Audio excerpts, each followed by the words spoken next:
सबसे पहले इस वीडियो को डाउनलोड करें और पूरे सोशल मीडिया जगत पर अपलोड करें। सच्चाई बहुत कड़वी है, इसलिए वीडियो को चैनल से हटाया जा सकता है। यदि आपके पास पूरा वीडियो देखने का समय है तो इसे अभी देखें, अगर समय नहीं है तो बाद में देखें, और अगर आप पूरा वीडियो नहीं देखना चाहते हैं तो अभी इस वीडियो को देखना छोड़ दें, क्योंकि इस वीडियो के कुछ हिस्से देखने से आपके दिमाग पर जोर पड़ सकता है। वीडियो के हर पल को समझने की कोशिश करें। पहले तो ये वीडियो क्लिप को देखें। जिनसे यह दरबार प्रारंभ हुआ उनको आप जादूगरी से नहीं तोड़ सकते। जादूगर की एक सीमा है, लेकिन सिद्धि असीमित होती है। बालाजी की कृपा असीमित होती है। अब इस वीडियो क्लिप को देखें। हमें अपने बालाजी पर भरोसा है, हमें अपने हनुमान जी पर। कृपया इन दोनों वीडियो क्लिप को वीडियो के अंत तक याद रखें। धीरेन्द्र शास्त्री के मुताबिक यहाँ एक बात साफ हो रही है कि इन करिश्मों के पीछे हनुमान जी हैं। हनुमान जी या बालाजी जो कहते हैं वही प्रस्तुत करते हैं। अब ध्यान देने वाली बात यह है कि हनुमान जी की बातें कभी गलत नहीं हो सकती। यानी धीरेन्द्र शास्त्री ने जो चमत्कार प्रस्तुत किए हैं उनमें बिल्कुल भी गलती नहीं होनी चाहिए, क्योंकि उनके पीछे हनुमान जी का हाथ है। अब आते हैं जादू पर। जादू एक ऐसी कला है जिसमें जादूगर से गलती होना सामान्य बात है, यानी यहाँ सीमा है। और हनुमान जी की खूबी यह है कि वहां कोई सीमा नहीं है जो नहीं होनी चाहिए। अब मैं तुम्हें कुछ दिखाने जा रहा हूँ, तुम खुद निर्णय करोगे कि यह जादू है या चमत्कार। एक मैडम बाबा जी के पास आया और बाबा जी को बोला, मेरी माँ बाप बेहद पैसा देकर मेरी शादी करवाई है और हमारे तलाक की अर्जी डाल दी। मेरे माँ बाप बहुत पैसा देकर मेरी शादी की है, लेकिन कोई सुख नहीं। नजदीक घर वालों के बिना सहमति के आप लोगों ने कोर्ट मैरिज जो है की थी, बिना सहमति। बाबा जी, उन्होंने बोला तो शादी माँ बाप ने करवाई थी, कोर्ट मैरिज कहाँ से ले आया आप? वो भी बैठी बैठी माना कर रही थी। फिर इन्होंने बाहर जाकर बाबा जी को झूठा बोला। मेरा पति माफिया, मेरा पति गुंडा, मेरे पति के बारे में कुछ नहीं बोला, मेरे बारे में झूठ में बोल दिया। तो ये गलती हनुमान जी को है या कोई जादूगर की? और एक वीडियो क्लिप को देखिए। एक शख्स बाबा जी के पास आया और बाबा जी ने उनका ये पर्ची बनाया था, और बाबा जी इस पर्ची की इस लाइन को पढ़ाई ही नहीं। इस लाइन में लिखा है काज काम बंधन, तो बाबा जी इस लाइन को पढ़ के सुनाई ही नहीं। खुद सुने। घर में गंदी शक्ति, बेटा का दिमाग काम नहीं कर। अब सवाल ये आएगा कि बाबा जी ने ये लाइन क्यों नहीं पढ़ा?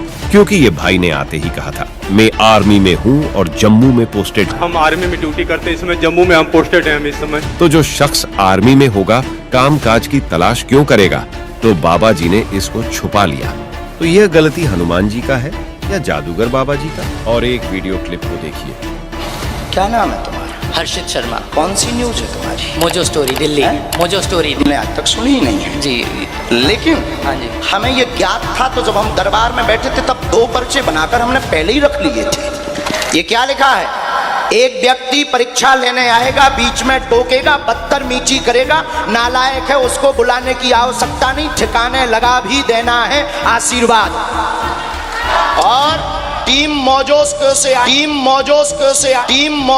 से आएगा। हम लोग मंच पर पहुंचे, मैंने इनका इंटरव्यू करने का प्रयास किया तो मुझसे कहा गया कि जो सवाल आपको दिए जाएंगे आप वो पूछिएगा, हमारी ओर से जो सवाल दिए जाएं। मैंने साफ इनकार कर दिया। अगले दिन जब दरबार चला तो मैंने बीच में दरबार को टोककर धीरेन्द्र कृष्ण शास्त्री को ये चुनौती दी कि जिस व्यक्ति को मैं सभागार में से उठा कर लाऊंगा आप उसका पर्चा बनाइएगा।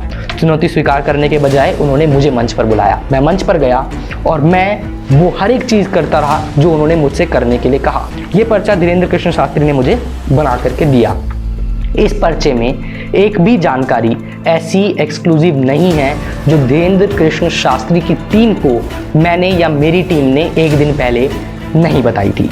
ये वो पर्चा है जो आप स्क्रीन पर देख सकते हैं। पर्चे में एक पेन का रंग दूसरे पेन के रंग से अलग है। ये लाइन उसने मेरे सामने लिखी जिसमें मुझसे कहा गया कि मैं आपको एक सलाह देना चाहता हूँ। सलाह में क्या लिखा कि आप एक अच्छे आदमी हो, न्यूज़ बढ़ाने के लिए यहाँ आए हो। एक और पाखंड, ये लाइन में मोजो स्टोरी, जिसका नाम भी वो सही से नहीं लिख पाया, मोजो स्कोप ही लिखा क्योंकि उनको पता नहीं था। जब मैंने कहा कि जिस व्यक्ति को मैं लेके आऊँगा उसका पर्चा बनाइए, तो इस चैलेंज से बड़ी समझदारी से, बड़ी चालाकी से धीरेन्द्र कृष्ण शास्त्री ने मुंह मोड़ लिया। 23 तारीख 5वें महीने 2022 को बाबा ने बाहर टहलने की बाद एक शख्स को चुना। आगे लोग खड़ा है, उन लोगों को हटाकर उन्हें चुना गया।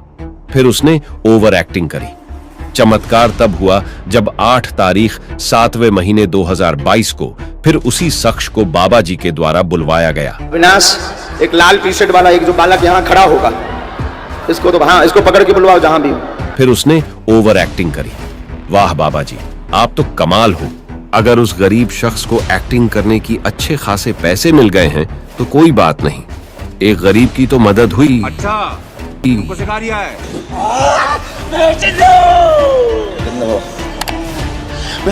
अरे अरे मिस्टर भूत, टेक्नोलॉजी में तो तुम बहुत एडवांस हो रहे हो, माइक उठा के बोल रहे हो। सही बात है, वरना लोग सुनेगा कैसे?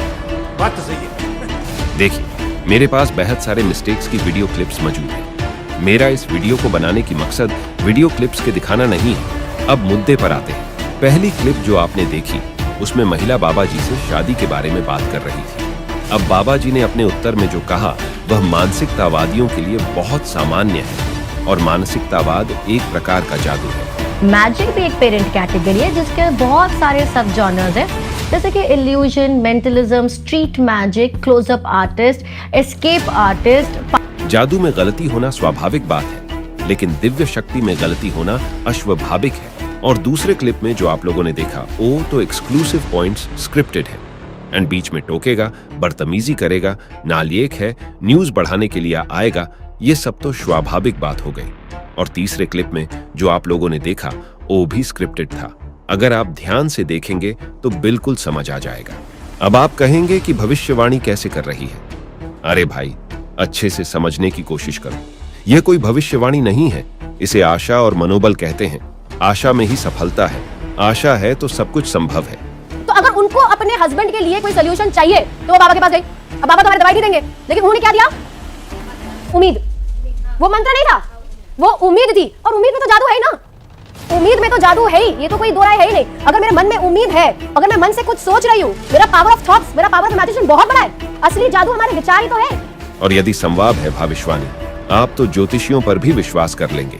इन सभी चीजों में बुद्धि का खेल शामिल है। ऐसे कई कलाकार दुनिया से चले गए, और कई अभी भी जीवित हैं जो बाबा जी से भी ज्यादा आश्वस्त करने वाली चीजें दिखा सकते हैं, जो बाबा से भी ज्यादा खतरनाक चीजें आपकी आंखों के सामने लाने में सक्षम हैं।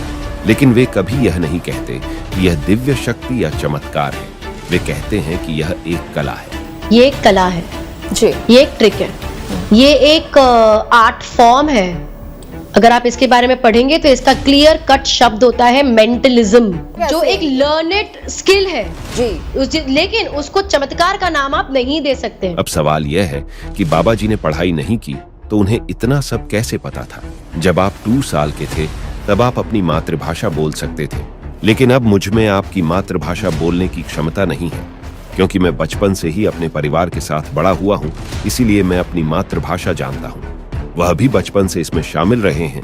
ये उनके पिता और दादा से विरासत में मिला है, इसलिए वह इसमें सक्षम है। बागेश्वर बालाजी के गुरु परंपरा के, ऋषि परंपरा के सेवक। अब सवाल यह है कि लोग बाबा जी के इतने प्रशंसक क्यों होते जा रहे हैं? इसके 2 मुख्य कारण हैं। सबसे पहला कारण यह है कि लोग अपने धर्म से भावनात्मक रूप से बहुत जुड़े हुए हैं। क्योंकि बाबा जी धर्म का प्रचार प्रसार कर रहे हैं, इसलिए लोग उन्हें सम्मान और प्यार दे रहे हैं। नंबर 2 कारण यह है कि मनुष्य का कष्ट एक विलासिता है। जब कोई मरीज डॉक्टर के पास जाते जाते तंग आ जाता है, कोई रास्ता नहीं बचता, तो वह यहाँ आ जाता है। डॉक्टर भी इसकी सलाह देते हैं, क्योंकि जब आप बाबा जी के पास आते हैं तो बेहतर होने की उम्मीद होती है और आत्मविश्वास बढ़ता है। और अगर आप में किसी भी काम में आशा और विश्वास, ये 2 गुण हैं, तो उसमें सफलता की संभावना बहुत बढ़ जाती है।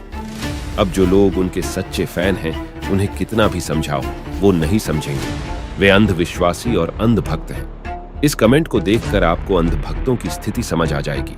वह मानते हैं कि यह झूठ है और कहते हैं कि हम उनका समर्थन करेंगे।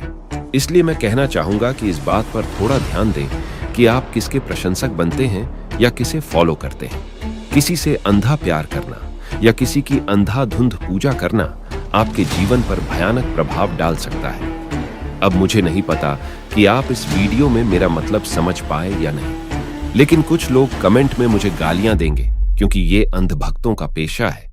अब मैं अपने इस वीडियो के लिए कहना चाहता हूं कि मैंने इस वीडियो में जो बातें कही हैं, उन्हें आप मुंह उठाकर मान लें। ये कभी ठीक नहीं होगा। आपको मेरी बातों पर लॉजिकली सोचना होगा कि मैंने सही कहा या गलत। आप ध्रुव राठी के फैन हैं, इसलिए आप ध्रुव राठी की हर बात को आंख मूंद कर स्वीकार कर लेंगे।